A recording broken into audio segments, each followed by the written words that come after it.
नमस्कार, आपका बहुत बहुत स्वागत है। न्यूज़ 18 का डिजिटल प्लेटफॉर्म देख रहे हैं आप। मैं हूं आपके साथ पूजा सचदेवा।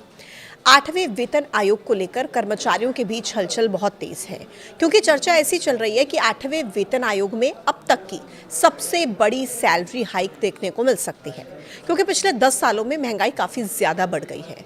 मंगलवार 3 फरवरी को राज्यसभा में सरकार ने ये साफ कर दिया था कि 8वें केंद्रीय वेतन आयोग का गठन हो चुका है और ये आयोग अपने काम करने की दिशा में आगे बढ़ रहा है। सरकार ने यह भी स्पष्ट किया था कि 8वां वेतन आयोग अपने गठन के 18 महीनों के अंदर अपनी सिफारिशें पेश करेगा, यानी कि केंद्रीय कर्मचारियों को अभी थोड़ा और इंतजार करना होगा। हालांकि देश के लाखों केंद्रीय कर्मचारी और पेंशन धारक 8वें वेतन आयोग की प्रक्रिया जल्द से जल्द पूरी होने का बेकरारी से इंतजार कर रहे हैं। लेकिन महंगाई के ताज़ा आंकड़ों ने इस तरफ इशारा कर दिया कि जो नई सैलरी है वो तय करने वाला फिटमेंट फैक्टर कम से कम कितना हो सकता है। सबसे पहले आप ये समझिए कि फिटमेंट फैक्टर का पूरा गणित क्या कहता है। देखिए, सोशल मीडिया और कर्मचारी यूनियंस के बीच इन दिनों 1.60 फिटमेंट फैक्टर की काफ़ी ज़्यादा चर्चा है। आसान भाषा में मैं आपको इसको समझाऊंगी कि जब भी कोई नया वेतन आयोग आता है तो आपकी जो पुरानी बेसिक सैलरी है उसको एक खास नंबर से गुणा किया जाता है, मल्टीप्लाई किया जाता है, ताकि नई सैलरी तय हो सके। आसान भाषा में ऐसे इसको समझिए कि फिटमेंट फैक्टर एक ऐसा नंबर है, यानी कि एक मल्टीप्लायर है, जिससे आपकी जो पुरानी बेसिक सैलरी है उसको गुना करके नई बेसिक सैलरी तय की जाती है। फॉर एग्जाम्पल, 7वें वेतन आयोग में ये 2.57 था, 2.57, यानी अगर किसी की बेसिक सैलरी 7,000 रुपये थी तो उसे 2.57 से गुना करके मल्टीप्लाई करके 18,000 कर दिया गया था। अगर 1.60 का न्यूनतम फिटमेंट फैक्टर आधार माना जाता है तो भी सैलरी में बढ़ोतरी तय है।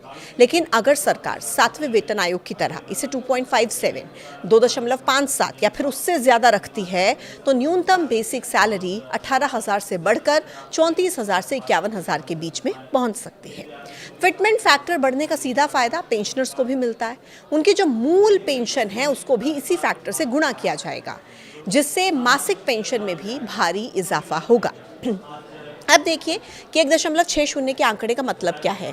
देखिए, भले ही आंकड़ों के हिसाब से 1.60 का आधार यानी कि बेस बन गया हो, लेकिन असलियत में फिटमेंट फैक्टर इससे काफ़ी ऊपर जा सकता है और इसके पीछे 2 बड़े कारण हैं। पहला कारण कोरोना काल 2020-21 के दौरान सरकार ने 18 महीने का डीए फ्रीज कर दिया था, जो कर्मचारियों को कभी वापस नहीं मिला। अगर वो पैसा इसमें जोड़ा जाए तो डीए आज 60% से कहीं ज़्यादा होता। दूसरा कारण, वेतन आयोग की सिफारिशें लागू होने में समय लगता है। जनवरी 2026 से 8वां वेतन आयोग भले ही माना जा रहा है, लेकिन इसको पूरी तरह से लागू होने में करीब 2 साल का समय लग सकता है। अब इस बीच डीए की 4 और किस्तें बढ़ेंगी, जिससे कि यह आंकड़ा 80 से 90% तक पहुंच सकता है। अब ऐसी स्थिति में जो फिटमेंट फैक्टर है वो 1.9 यानी कि 1.9 या फिर 2 के करीब पहुंच सकता है। हालांकि कर्मचारी यूनियन इसकी मांग 2.86 से 3.25 तक कर रहे हैं, ताकि सैलरी में सम्मानजनक बढ़ोतरी हो सके। अब आप ये देखिए कि डीए में कितने % बढ़ोतरी हो सकती है। दिसंबर 2025 के महंगाई आंकड़ों CPI-IW के हिसाब से जनवरी 2026 से महंगाई भत्ते यानी कि डीए में 2% की बढ़ोतरी पक्की हो गई। इसके साथ ही अब कुल डीए 60% पहुंच जाएगा। अब नियम के हिसाब से अगर आपकी बेसिक सैलरी 100 रुपये है और उस पर 60 रुपये महंगाई भत्ता आपको मिल रहा है, तो आपकी कुल वैल्यू कितनी हो गई? 160 हो जाती है।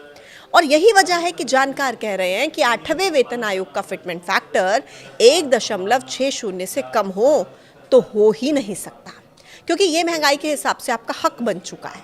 अगर हम पुराने रिकॉर्ड्स भी देखें तो हर बार कर्मचारियों को मोटा फायदा मिलता है। 60वें वेतन आयोग में फिटमेंट फैक्टर 1.92 1.92 था, जिससे न्यूनतम सैलरी 7,440 रुपये हुई। फिर 7वें वेतन आयोग में इसको बढ़ाकर 2.57 कर दिया गया, जिससे न्यूनतम बेसिक सैलरी सीधे 18,000 रुपये पहुंच गई। और यही कारण है कि इस बार भी कर्मचारियों की उम्मीदें बहुत ज़्यादा हैं। हालांकि फिटमेंट फैक्टर कितना होगा इसका आखिरी फैसला सरकार अपनी आर्थिक स्थिति, कर्मचारियों की मांग को देखकर लेगी। हालांकि 1.60 का आंकड़ा अब पक्का माना जा रहा है, लेकिन कर्मचारियों की मांग है कि इसे 2.86 से भी ऊपर रखा जाए। फिलहाल ये फैसला सरकार के हाथ में है और मार्च 2026 तक कैबिनेट की बैठक में इस पर कोई बड़ा अपडेट आने की संभावना भी है। कुल मिलाकर हाल ही के महंगाई भत्ते यानी कि डीए से जुड़े आंकड़ों ने फिटमेंट फैक्टर को लेकर एक बेस लेवल अनुमान तय करने में मदद की है। हालांकि सरकार ने अब तक ना तो 8वें वेतन आयोग के लागू होने की कोई तारीख का जिक्र किया, ना कोई ऐलान किया और ना ही इसकी शर्तों को लेकर कोई भी आधिकारिक तौर पर घोषणा सरकार की तरफ से की गई। इसके बावजूद महंगाई के ताज़ा डेटा के आधार पर संकेत ये मिल रहे हैं कि न्यूनतम फिटमेंट फैक्टर 1.60 हो सकता है। इसको लेकर आपकी क्या है राय, कमेंट बॉक्स में ज़रूर बताइएगा। आज के वीडियो में इतना ही। देखते रहिए न्यूज़ 18। नमस्कार।